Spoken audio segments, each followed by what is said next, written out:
Morning, everybody. Welcome back. So, I'm gonna make a video on my attempt to do a rye overseed of my backyard, which is primarily Bermuda. If you've seen any of the other videos, primarily common Bermuda with a few areas of old St. Augustine, or some St. Augustine. Now it's pretty much maybe dead, hopefully. And then a back area of where I had some tall fescue in a shaded area. So here's where I started at. The first thing I did was I scalped everything down. I took the McLean reel mower, lowered it all the way down, and just went over the whole lawn. Took that Bermuda down to that brown stem and just kind of exposed a little bit of soil, and made that a little bit better for the seed to make ground contact. Over in the St. Augustine area underneath this bur oak, scalped it down, did actually put some of the Roundup weed and grass killer on it just to try to get rid of all that St. Augustine that I can. And then I took the power rake to rip up those stolons a little bit and just kind of tear it up, just, complete carnage. Anyway, the time frame on that, spraying that stuff down and doing that, I gave enough time for the seed to not be affected by that spray, and so shouldn't be too worried about that anyway. And then also in that far corner, I've got it all prepped up and ready for the seed to go down, and it's going to make good contact over there. And again, like, the reasons that I want to do perennial rye is because those are the two areas that I want to establish year-round. And so I'm hoping that doesn't go away in the summer months with the shaded areas, or with those being the shaded areas. So maybe I can contain that grass in that area without having it burn off when those summer months roll through. So another thing I did after that process was I also, in a previous video, I'd sprayed a little bit of tenacity around, and I was trying to target a lot of my nutsedge areas. The results of that have been just a little 50-50, kind of depending on the spot and the type of weed that I had applied it to.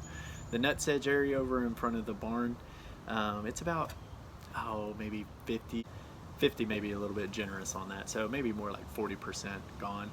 That was only one application of that. I did read on nutsedge you may have to apply 2 to 3 applications of that tenacity on that nutsedge to really drive it home and get that stuff gone. But I only did one, and it did bleach the lawn pretty good, because the Bermuda is still pretty active. But guys, it's common Bermuda, so this stuff just bounces right back like it's nothing.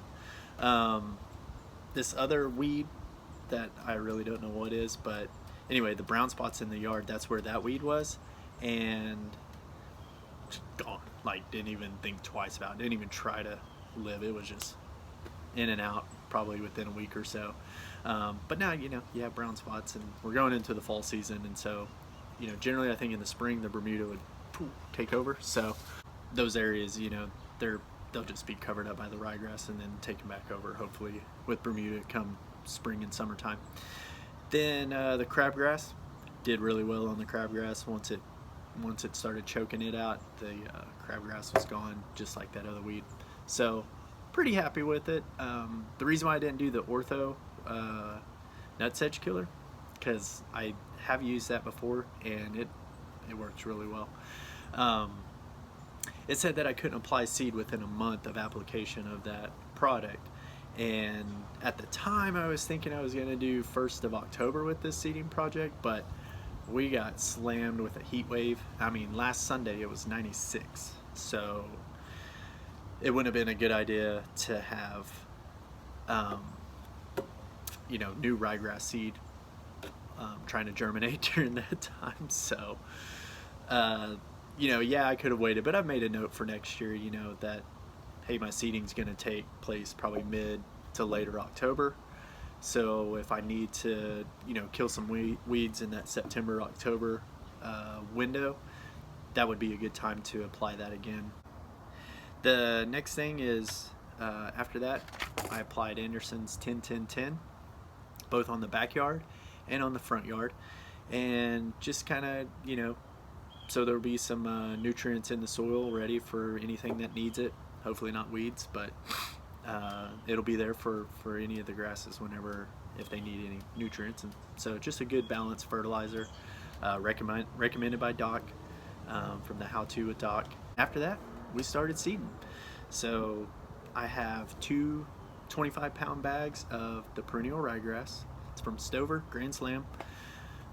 Really neat stuff from the Ryan Knorr Lawn Care. His front lawn is Grand Slam, so I was like, hey, that would be pretty cool if we could maybe do an overseed down here in Texas for the fall and winter months, and see what kind of results we get on that. And see, went ahead and ordered the hat too, so you gotta wear the hat. If you don't wear the hat, it's not gonna work. But anyway, so two 25-pound bags, and I've got about 6,800 square feet back here, and you know, round that up to about 7,000 square foot. You know, square feet, we're looking at, you know, somewhere in the ballpark of 7 pounds per 1,000 square feet. So I had about 5 to 8 pounds left over, and then only doing 6,800 square feet. I'm probably more in the ballpark around 6 to 6.5 pounds per square feet. And so that's where I'm started at. That's where I've started at. That's you know, what's that gonna give me? And then, you know, am I gonna have a real thin lawn? Do I need to thicken up and double that rate? Maybe. We'll find out. And if I do, then I'll just order some more and we'll throw it down. You know, it's ryegrass, so it's, you know, I don't need to overthink it. I just need to make sure it hits the soil and water it properly. You know, it kind of does its own little thing. So that's the plan anyway. And speaking of watering, the watering schedule I've got set up right now, I've just got a morning, afternoon, and evening watering. The temperatures right now, they're gonna bump up again into the 80s, but the lows are down in the 50s to high 40s. So the water's sitting on the lawn a lot longer right now, so that makes it nice. This is the time of year, you know, fall's coming, so that those northern fronts with jet stream are getting shoved down into Texas, and so, you know, every 3 to 4 days you'll have it kind of creep up in the 80s, and then boom, that north cold front will come through and just shoot everything back down in the 60s and 70s for now, and then tapers off obviously until winter.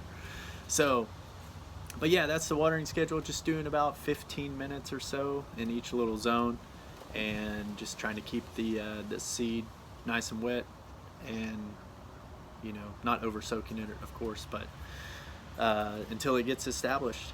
Now, Stover did send off a little pamphlet with the seed, and it said, hey, wait until about, you know, 3 inches of height before you start doing your cuts.